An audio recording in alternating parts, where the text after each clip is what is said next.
Rachel, I need to speak to you about something. Hey, Wilfred, what's up? You're on the way to work right now, right? Did you forget something? No, I quit my job. What? I handed in my notice a little while back. What? What the hell are you talking about? You still have a slave? Why would you make such an important decision without telling me? Because if I told you I was thinking of quitting my job, you would have probably been opposed to it, right? Duh, obviously. And you would have asked me the reason I wanted to quit, wouldn't you? Of course I would have. Right? That's why I quit without telling you. There are so many things wrong with this, I don't even know where to begin. Well, why did you quit then? Well, about that. You see, what happened is... I found true love! Excuse me? My new partner's the daughter of the CEO of a certain company.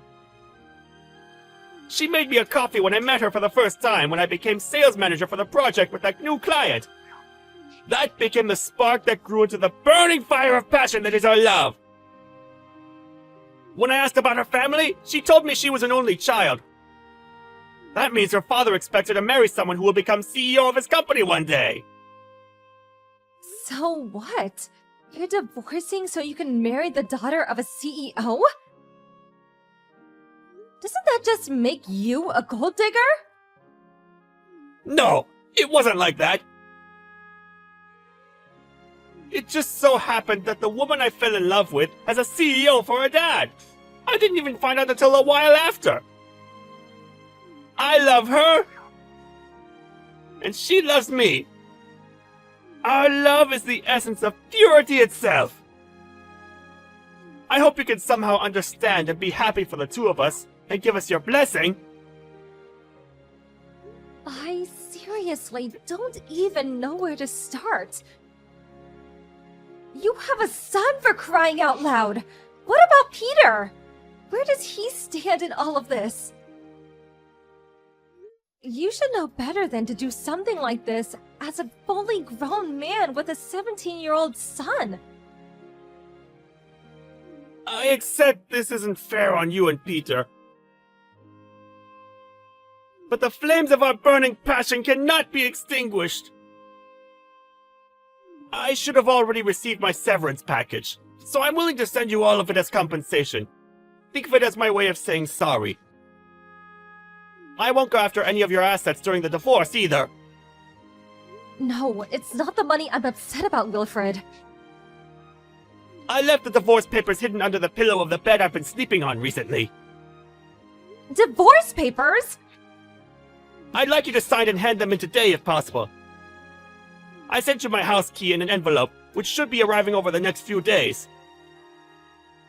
Would you stop moving the discussion forward without even giving me a chance to speak? Anyway, tell me who the hell this CEO's daughter woman is. Do I know her? I don't want you causing her any problems. What? Like I'd do that? We spent years of our life together. You're my husband, damn it! I think that gives me a right to at least ask questions. That's enough for now. I'm heading over to her place. Make sure you take good care of Peter for me. Don't you dare, Wilfred! Wait!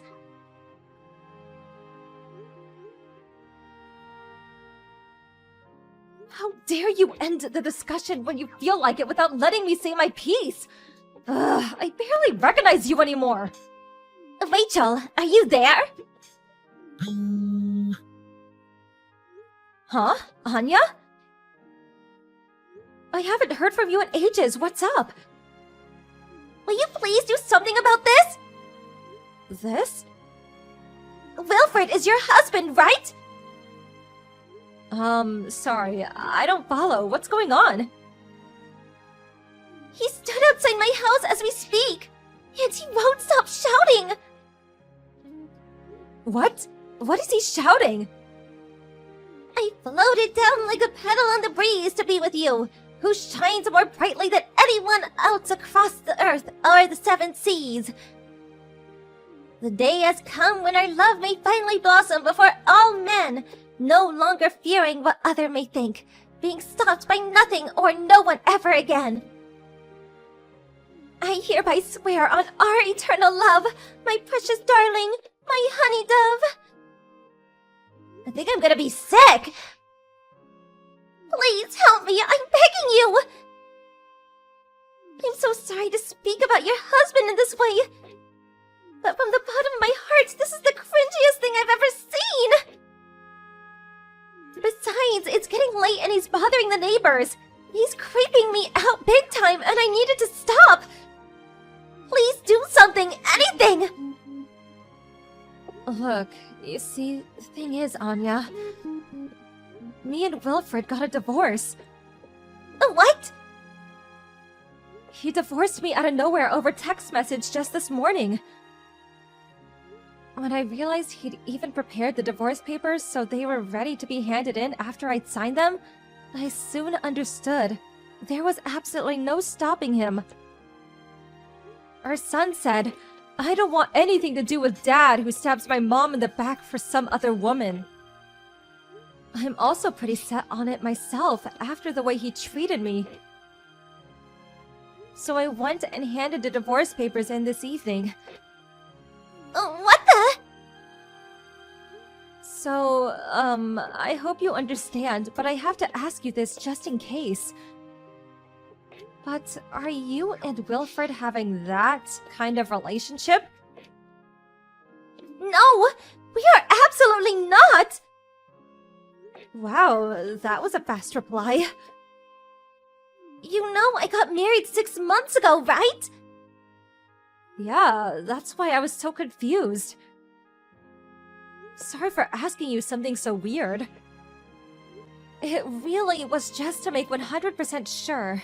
I never actually thought you'd do something like that. Oh, it's fine, don't worry about it. Look, the thing is, I have to make it to the airport now, and with Wilfred outside my house acting crazy like this, I'm kinda in a panic, and I don't know what to do. Huh? You going to the airport at this time? Our flight departs in the middle of the night. Me and my husband are going on our honeymoon. My husband's heading out directly from work, and the plan is to meet him at the station. But I don't feel safe leaving the house with him out there. I see. Give me a minute, Anya. I'm gonna message him. I'm so sorry about all of this. Wilfred. Where are you right now? I can see the red mark on my messages, so you clearly didn't block me. There's something important I want to talk to you about. It's about Anya. What? Anya? How do you know about Anya? I won't let you do anything to her! Think very carefully about what you do next! Nope, that's my line. Anyway, as how for I know Anya, she's the daughter of the CEO of the company I used to work at. We used to see each other nearly every day for years. Huh? Wait, that was before we were married, right? So it must have been, what, over 18 years ago? That's right. We've known each other since we were little kids. She thinks of me as her big sister from another mother. We get along amazingly, and she's always there for me when I needed someone to talk to. Despite not having seen each other in a while, we're still in regular contact. Really? This is a seriously weird coincidence! Now putting that aside, more importantly, Wilfred, where the hell are you right now? And what the hell are you doing to Anya? That poor woman. What am I doing? What do you mean? I just proposed, that's all. That's all? You make it sound normal. What the hell are you doing bothering her at this time of night? Me and you are divorced now. I had to let Anya know how I truly feel about her as soon as possible, day or night, rain or shine. Me and her are soulmates, you know? Have you ever heard the term disturbing the peace? You're causing a nuisance to the neighbors. The police will probably come if you don't cut it out soon. Don't talk silly. Not a person alive could call my emotion-filled, dramatic declarations of undying love a nuisance. This is a thing of beauty. The neighbors are probably being moved to tears as we speak. If anything, they'll probably all be out on the streets soon, clapping and cheering in unison, breaking down in fits of emotion, giving their blessings for the birth of a new love. God, I can just picture you loitering outside her house with a smug, self-satisfied look on your face. Right? So does that mean you'll be giving us your blessing too, Rachel? No, I was insulting you. Huh? Here's the thing. Anya is already married. Huh? The fact that you and her haven't even exchanged contact details should really tell you something. No! Me and Anya are soulmates! No, that's entirely a mistaken assumption on your part. You're jumping to the wrong conclusion. Making a dangerous misunderstanding of the highest order. What? No! I was at Anya and her husband's wedding. Paul's a great guy who I've known for a while, and the two of them are very much in love. No, that doesn't make sense! Anya made me a coffee and smiled at me! In that moment, I felt the love in her gaze! That kind of intensity can't be faked! I see. So that's where your dangerous misunderstanding of the highest order sprouted from. Wrong! I'm not misunderstood! Me and Anya are in love! There has to be some explanation! He must have forced her to marry him! Oh God, is my sweet honey flower in danger? Oh, yeah. And then there's the issue of who's set to inherit the role of CEO at Anya's dad's company. Aha! That's it! I'm going to be the next CEO! Of course she's going to choose me!